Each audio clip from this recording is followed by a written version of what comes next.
So the clay I use on a daily basis these days is a white stoneware. It's quite a fine body, it doesn't have much grog in it at all.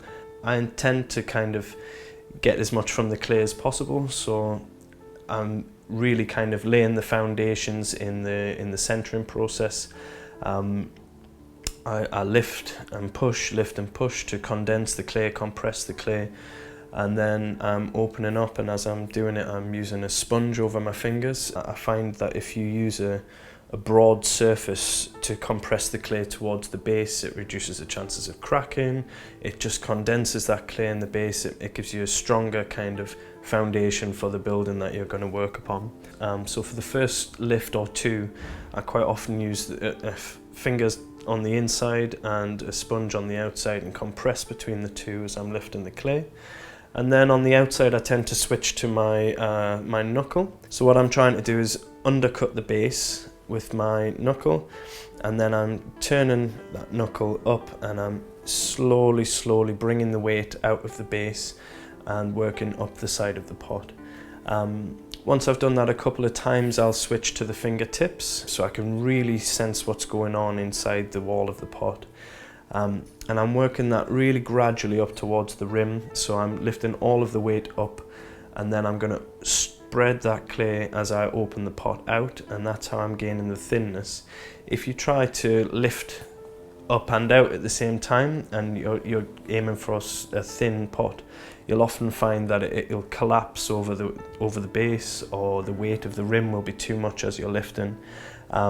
So what I do is I try to bring all of the clay up as much as I can, and then as I open it out, the clay stretches and spreads out across a wider surface area. So I've got the rib on the outside, fingertips on the inside, and tends to be, the main movements are in three. So I'll move it out by a third of where I expect it to go to, then the second third, and then into the final shape. And then I'm spending a lot of time just tweaking the form to make sure that the shape's pleasing to me and that there's a solid curve from rim right down into the base on the inside.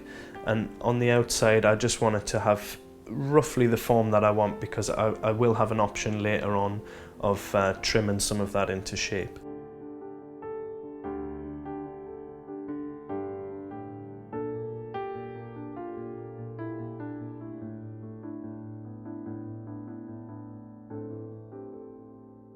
And then I'm working with my right hand on the left hand inside of the pot, and the rib is kind of almost facing backwards towards me, and I find that gives me much more dexterity with my wrist than if I'm working on the right hand side, which was where you would normally expect to work.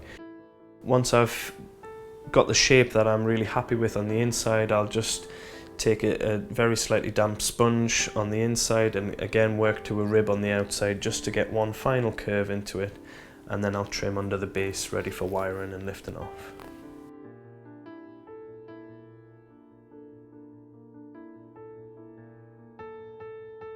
So to refine the base of the pot, I'm trimming away the clay to reveal the foot that I want it to have. So I'm working with a flat base first, so I start in the middle and I'm working out to give myself a flat surface, and then I'm taking off the edge and working slightly down the body. I'm using a very sharp turning tool, so I make it myself.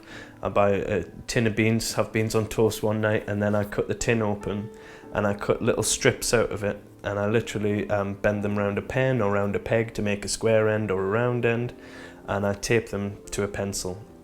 And they'll last maybe a month or so, and then it has to be replaced. Probably the cheapest turning tool you'll ever have, but they're razor sharp. The subtlety of that change of curve between wall and foot is really important to me. Because my pots are slightly conical, they're quite tall bowls in a sense, you're really kind of drawn in to see where the pot finishes and meets the surface. So it's that kind of elegance and softness of line between rim all the way to foot is particularly important to me.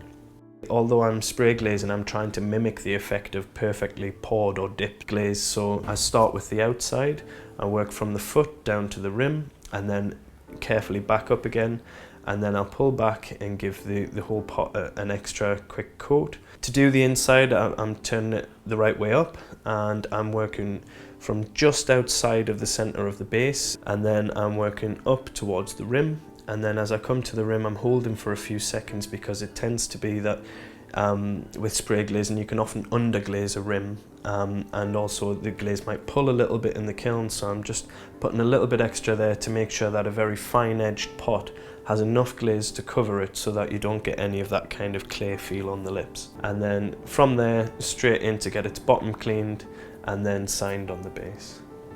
I find the material itself a really tactile thing that I've liked to work with. It's very reminiscent of people. You know, when you bring a bowl to your lips, it's like a kiss. We talk about the body of a pot, a neck, a lip. All of these things that are kind of so human, we draw that inspiration into the clay, and I wanted to kind of just get to grips with the relationship that we have with ceramics in relation to the relationship we have with each other, and what it is that might make you want to hold someone's hand might be the same thing that might make you want to caress a cup or hold it while you're using it, and just all of those things and that sense of togetherness I wanted to bring into the work.